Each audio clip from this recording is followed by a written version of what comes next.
దేనికైనా సరే అయ్యగారే నెంబర్ 1. ఇప్పుడు నీకేం కావాలి? నన్ను సునామీ నుంచి మీరే కాపాడాలి.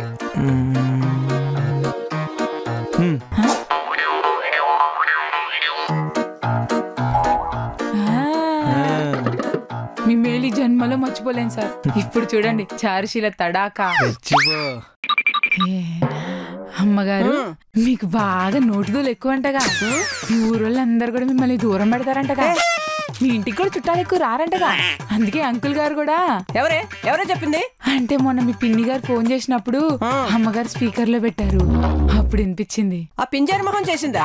దానికేం పని పాట లేదు. ఎప్పుడు చూసినా నా కూతురు కాపురంలో తొంగి చూస్తూ ఉంటుంది. అయినా దాని కాదు, నా కూతురు అనాలి. బుద్ధి లేకుండా సంసార విషయాలన్నీ ఊరందరికీ చెప్తూ ఉంటుంది. ఏంటమ్మా నన్నెందుకు తిడుతున్నావు? అమ్మగారు ఒక్క నిమిషం రండి. అమ్మగారు మొన్న సారు గారు మందు తాగిన విషయం మీ అమ్మగారికి తెలిసిపోయింది.